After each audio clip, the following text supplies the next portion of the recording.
Wall Street ends in record high, led by banks, but not Apple. Welcome to the Shakaama Live Show. September 12th, Reuters. The major Wall Street indexes hit record closing highs on Tuesday, with financial stocks leading the charge, but gains are stunted by a decline in Apple Inc. shares after it unveiled its latest lines of iPhones. The S&P 500, Dow Jones Industrial, and Nasdaq Composites clocked record closes, with investors drawn to riskier assets as concern about U.S. tensions with North Korea eased and financial impact from Hurricane Irma appeared less severe than was feared last week. After the closing bell, Nordstrom shares jumped 8.8% after reports that the high-end retailer chose private equity firm Leonard Green and Partners to help take the company private. The financial sector was the S&P 500's biggest driver during the regular session, as bank stocks were helped by rising U.S. Treasury yields, while the utilities and real estate sectors lost ground. Quote, "It's a better environment for risk assets as long as these two, North Korea and the hurricane, have receded is concerned. It gives investors a green light to focus on stronger fundamentals," said David Joy, chief market strategist at Ameriprise Financial in Boston. I was going to work for them at one point. The Dow Jones Industrial Average rose 61.49 points, or 0.28%, to 22,118.86, and the S&P 500 gained 8.37 points, or 0.34%, to 2,496.48, and the Nasdaq Composite added 22.018 points, or 0.34%, to 6,454.28.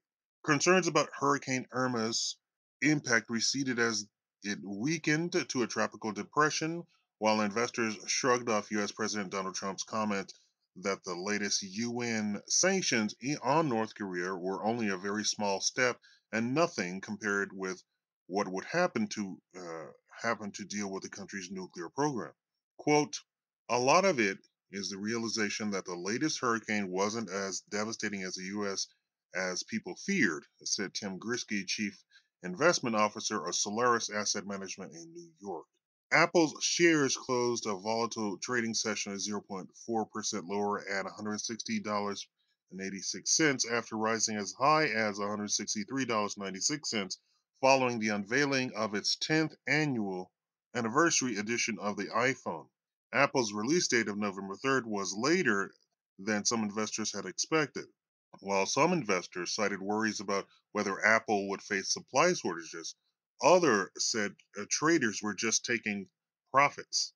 Quote, "There were no blockbuster surprises, although what they're doing with the products is all pretty good," said Grisky. The iPhone maker was the second biggest drag on the S&P behind McDonald's, which fell 3.2% to a more than 1 month low on concerns about its third quarter results.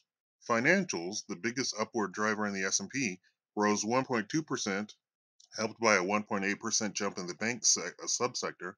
Investors in banks, whose profits are boosted in part by higher rates, were reacting to a jump in the U.S. Treasury 10-year yields to a 3-week high after a 10-year note auction.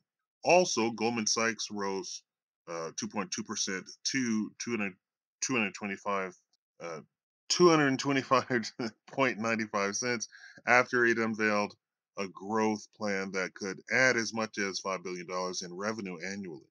The S&P utilities and real estate sectors were the laggards of the day, with 1.75% and 1.2% declines respectively, as investors shied away from interest rate sensitive stocks.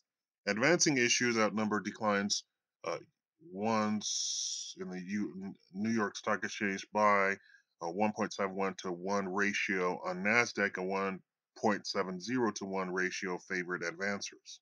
After 5.91 billion shares changed hands in U.S. exchanges above the 5.79 billion 20-day average, thank you.